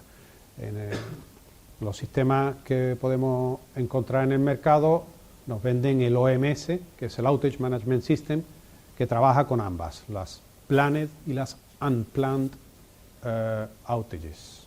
Los planned y unplanned outages. Aquí estamos viendo los no planificados, las contingencias que se producen por eventos, averías de la red, ya sean, como hemos dicho antes, temporales o francas, cortocircuitos, por ejemplo. Aquí tenemos al técnico de operación que está trabajando con la información que le va llegando, bien por parte de los avisos de cliente a través del sistema de atención telefónica, el centro de atención telefónica, el CAT, con el que está trabajando el centro de control de baja tensión, que dijimos antes que no usa los sistemas de tiempo real, sino que usa sistemas más de gestión de la información, pero que es capaz de identificar cuando el aviso no es de una avería en la instalación del cliente o un problema de tipo comercial. En ese caso le llega al centro de control de baja tensión, que crea ese incidente y el sistema es capaz de avisarle si existe un incidente de nivel jerárquico superior, es decir, en media tensión. En ese caso, los va asociando a ese incidente que puede existir ya, a esa incidencia de media que se ha creado porque en el despacho de media ha habido un disparo y eso ha generado un formato de incidencia, ha empezado a crear ese registro. Si ese registro existe, el operador de baja lo que hace es asociar esa incidencia de baja que él ha creado, que es de un cliente, la asocia a una de media, porque el problema está en media, no está en baja. Si no es así, el centro de control de baja se pone en contacto con los técnicos de operación, genera la orden de reparación vía movilidad, mediante las PDA, a la brigada que se pone en marcha y va al sitio que le han indicado, puesto que son averías locales, son localizadas, más localizadas que las de media. Si el incidente es de media, la forma de actuar por parte del centro de control de media es diferente a la de baja, ¿de acuerdo? Y vamos a ver ahora un poco en qué se basa esa forma de trabajar, para la cual pues tiene una funcionalidad desarrollada al efecto. Vale. Esto es lo mismo que acabo de comentar, ¿vale? Visto desde el punto de vista de las aplicaciones, las bases de datos, las aplicaciones para el centro de control de baja, para el centro de control de media, cómo le puede entrar información por aquí, o bien puede entrar información por el propio sistema de control, ¿vale? Y se gestiona a los operarios en campo mediante aplicaciones de movilidad y de workforce management, gestión de brigada, gestión de operarios en campo.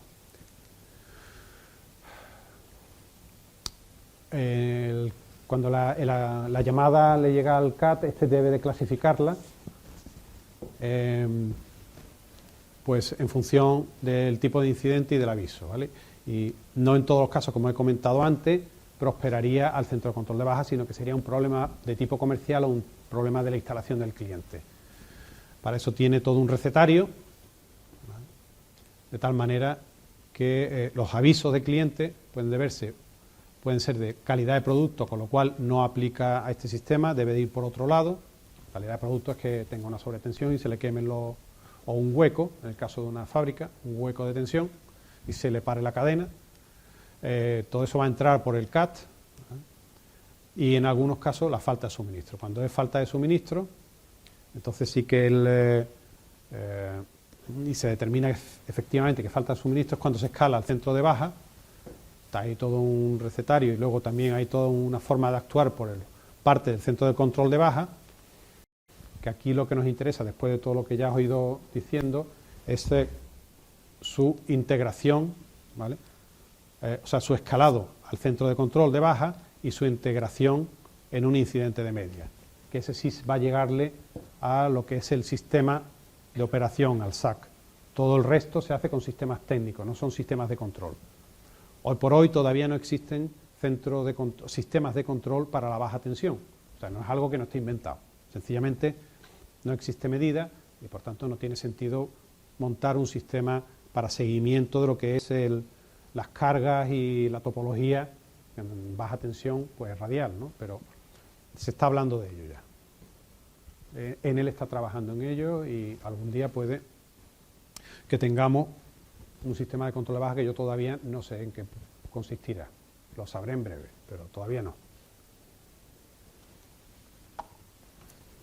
No sé si me atreveré a criticarlo, pero por eso estoy actualmente en Network Technology. Me toca analizar la tecnología disponible y ver si es de aplicación.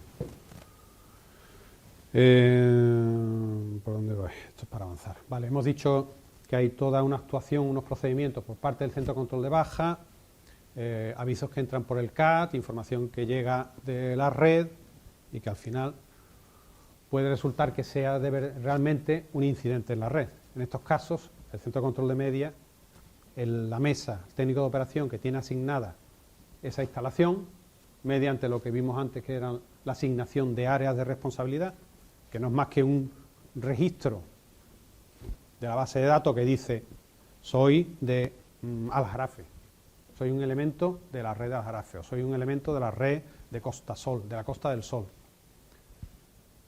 Cada uno de los elementos de maniobra, cada uno de los tramos de la red, cada uno de los elementos de medida, equipos de medida que hay en cabecera, tiene un campo que es el área de responsabilidad. Y uno por uno hay que rellenarlo.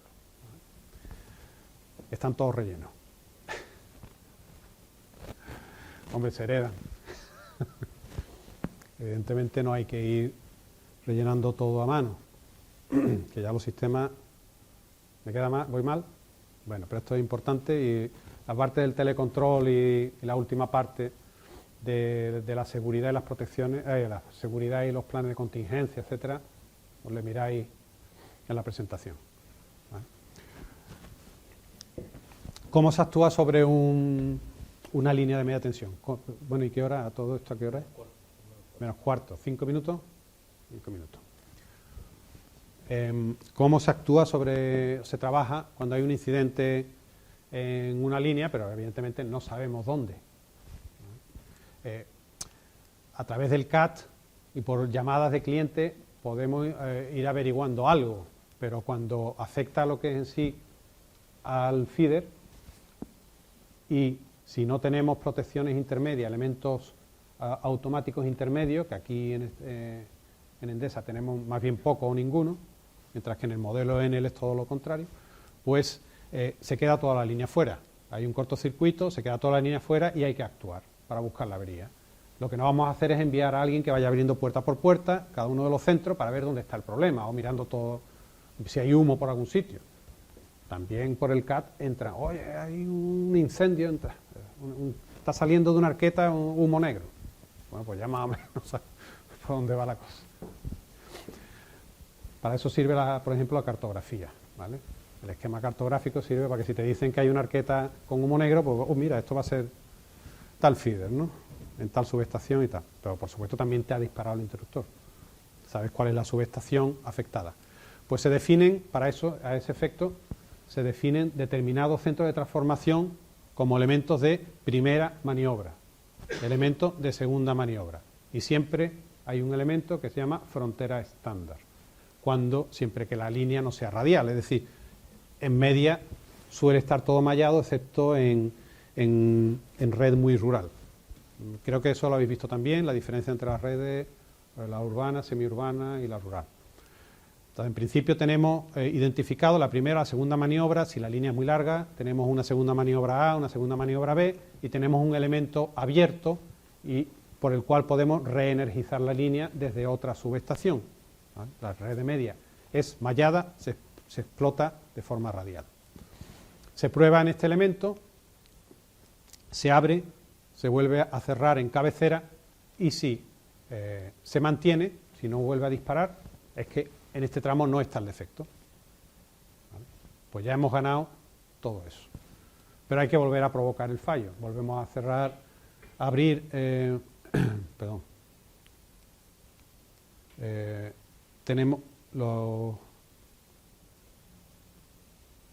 Perdón, eso, tenemos cerrado aquí, tenemos todo esto energizado y en la primera maniobra, que puede ser telemandada o no, intentamos que sea telemandada, pero todavía nos quedan muchas en las que hay que enviar a la brigada para que opere, pues nuestros equipos permiten cerrar en defecto. No nos permiten despejar faltas, pero nos permiten cerrar en defecto. Se prueba y vuelve a saltar la cabecera. Si me equivoco, me corriges, ¿eh? Porque no es lo mío. Con lo cual, en este caso tenemos que probar otro tramo. Tenemos definida la segunda maniobra, abrimos, cerramos y dispara. Pues ya sabemos que está aquí. Hemos identificado, hemos acotado la zona en la que puede estar el defecto. Puede haber más centros aquí en medio, pero ya eso sí que hay que empezar a investigarlo centro por centro. Tampoco habrá muchos, pero bueno, habrá unos cuantos. ¿Qué hacemos para no dejar a todo el mundo fuera de servicio? Abrimos aquí, cerramos aquí para alimentar desde las otras subestaciones y cerramos aquí. Dejamos todo este mercado hasta aquí y todo este mercado hasta aquí alimentado y si alguno queda en medio, pues es el que queda todavía fuera de servicio y empezamos ya a trabajar de forma local buscando la avería. Hemos reducido todo lo posible el número de clientes afectados. Esto que hemos visto aquí, que se puede hacer mandando el vehículo, ¿no?, a un sitio y a otro, sí está telemandado y si además tenemos detectores de paso de falta, que es un elemento que ve pasar la falta y avisa, ¿no?, puede actuar también, pero en este caso de momento lo que hace solamente es avisar, pues nos va ayudando a hacer todas estas operaciones lo más rápido posible, ¿de acuerdo? Y en un futuro, y ahora mismo dejamos esto congelado en la parte de gestión de descargo, en un futuro podría intentarlo el propio sistema, ¿vale? Lo vamos a ver ahora.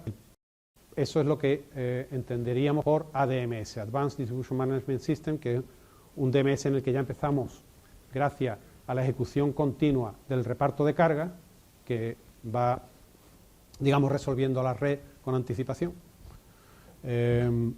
En base al OPF, el Optimal Power Flow, en este caso, un reparto de carga óptimo, que va también aconsejando determinado tipo de actuaciones, pues podemos llegar a intentar que sea el propio sistema el que proponga, y actualmente ya está proponiendo, en algunos sitios lo estamos mirando y en otros lo tenemos inhabilitado, ¿no? No lo estamos usando en todas partes, pero ya va proponiendo y está muy preparado para en algún momento que podamos ponerlo en automático y si está suficientemente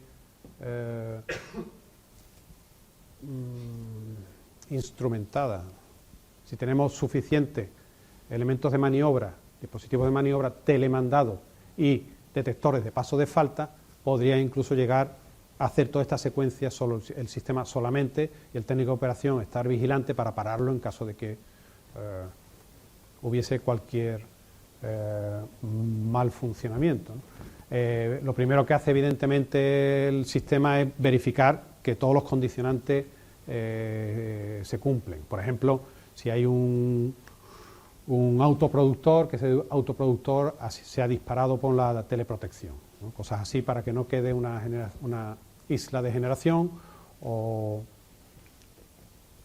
que no hay personal por ahí trabajando que esté en la zona donde se va a producir la maniobra, pues con el riesgo que eso puede conllevar. Es decir, hay una serie de condicionantes que inhabilitarían, evidentemente. Hay mucho que aprender en ese sentido antes de dejar que la máquina actúe por su cuenta.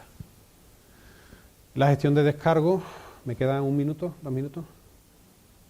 Bueno, pues la gestión de trabajos planificados se basa en lo mismo que el sistema de gestión de incidencia.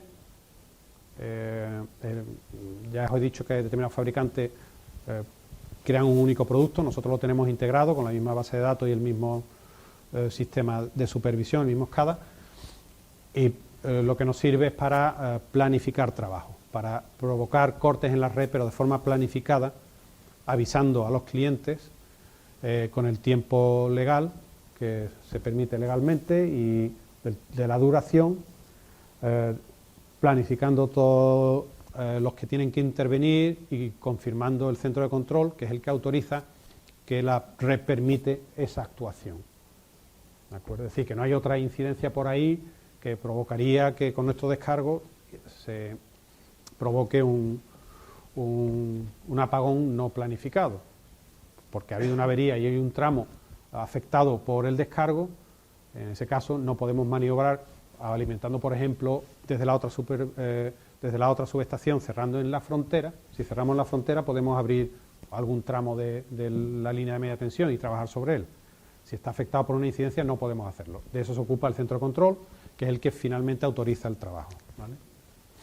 Eso es lo que viene a presentar esta transparencia, el análisis, el estudio que hace el centro de control en puestos dedicados específicamente al estudio de los descargos, y que posteriormente el centro de control, la mesa de operación, autoriza y ejecuta.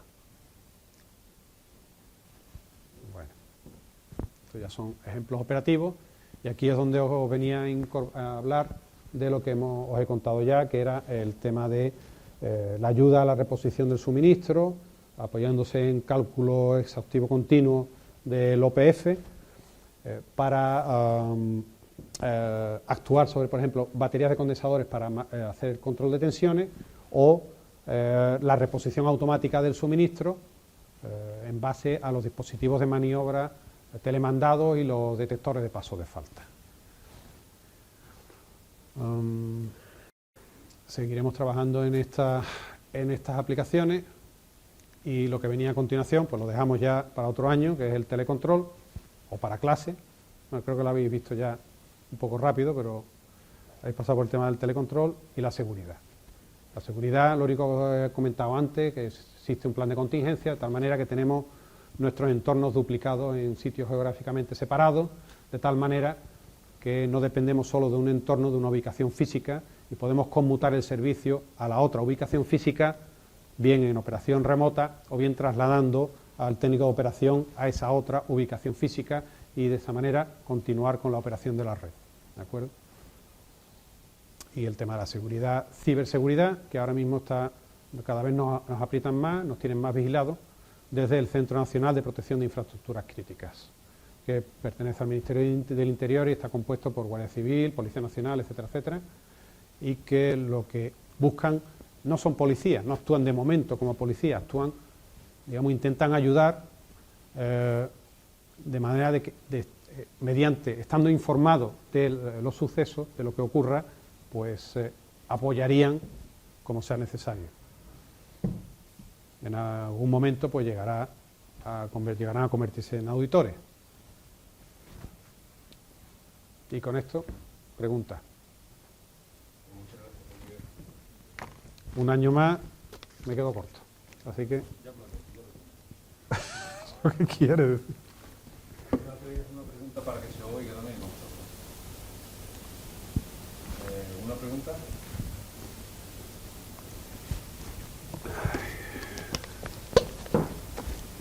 ¿No entendí ya? ¿Ninguna pregunta? Lo he dejado chafado. No.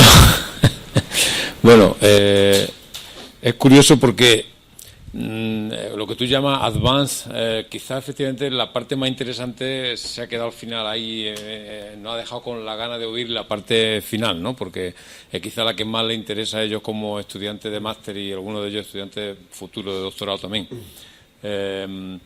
Lo que llama Advanced DMS o Sistema de Control Avanzado en el nuevo entorno de Smart Grids, pues tiene muchas componentes interesantes, algunas que no has comentado, como por ejemplo el tema del apenimiento de los smart meters y de la medición digital del consumo con una frecuencia mucho mayor que hasta ahora, que se medía cada 2 meses, ¿no?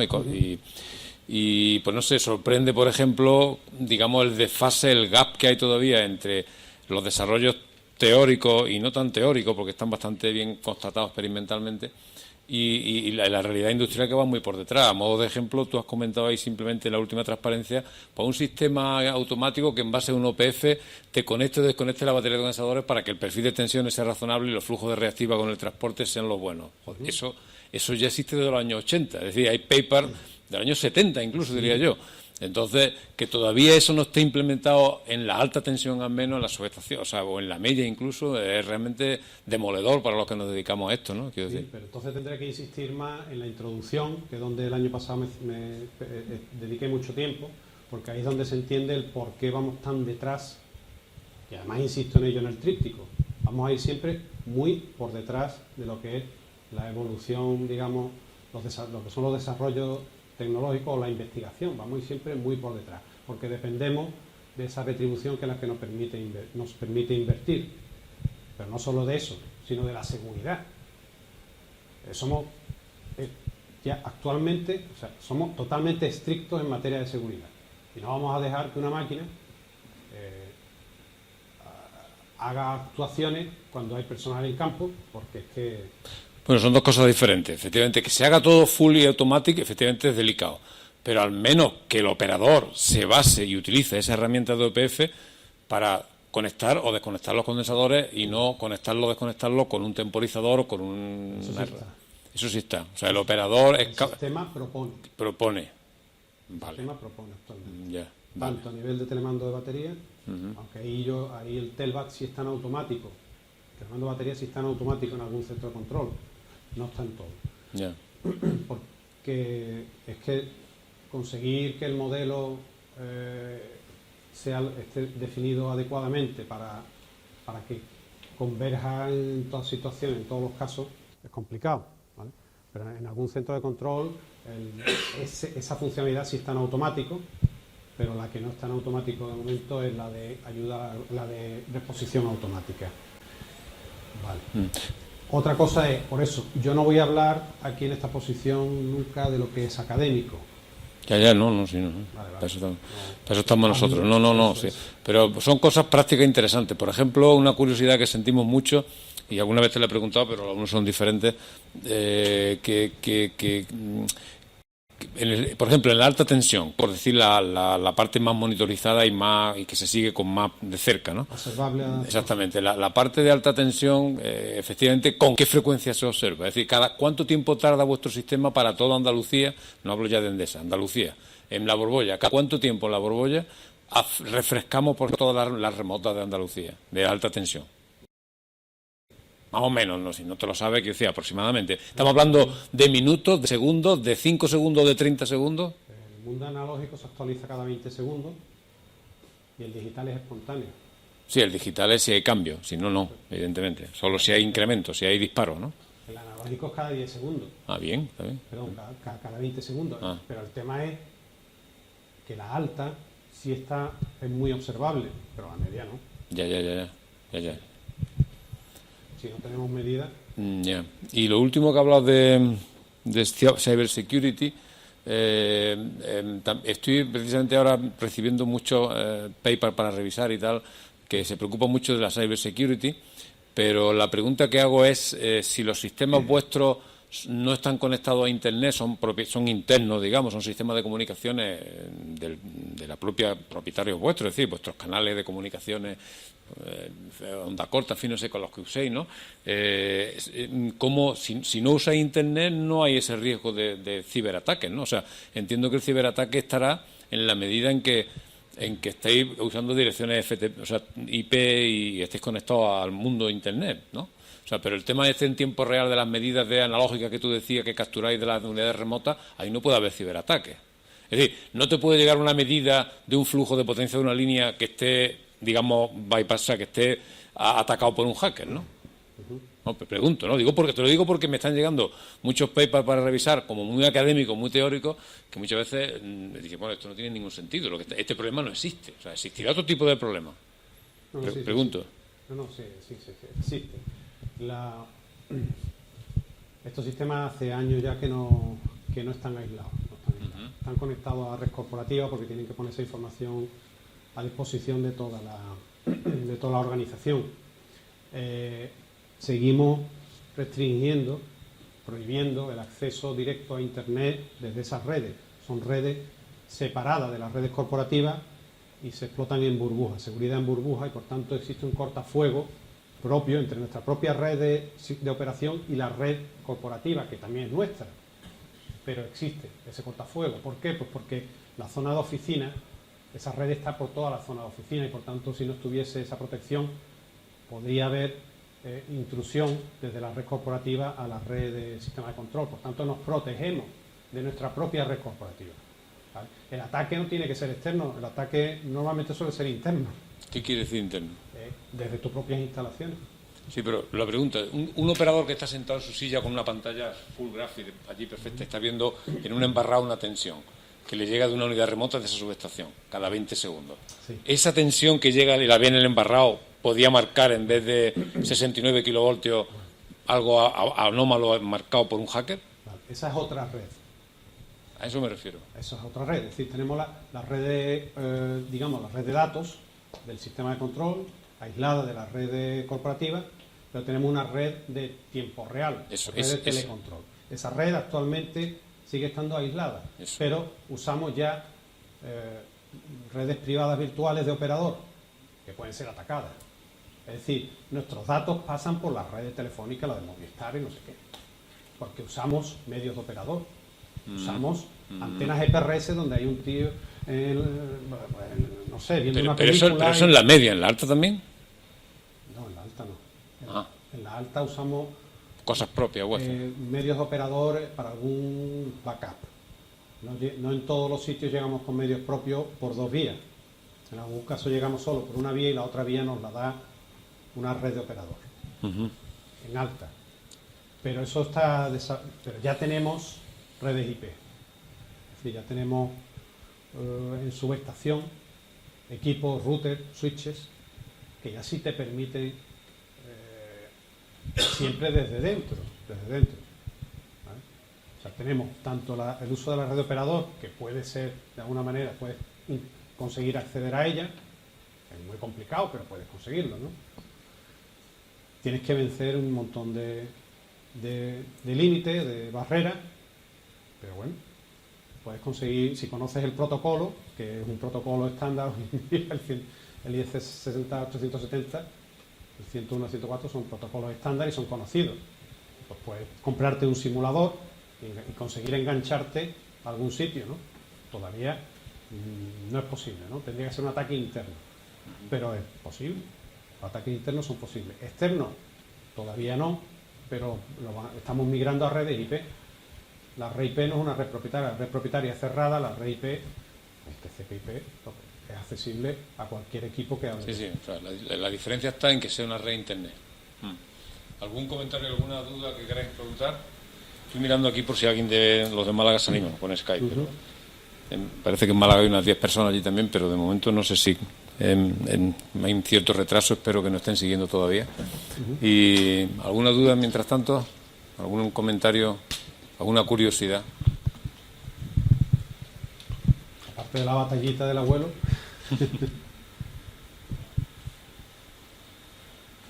Bueno, pues si no hay comentarios ni más preguntas, pues muchas gracias, Juanmi. Un aplauso para vosotros. A vosotros por aguantarnos.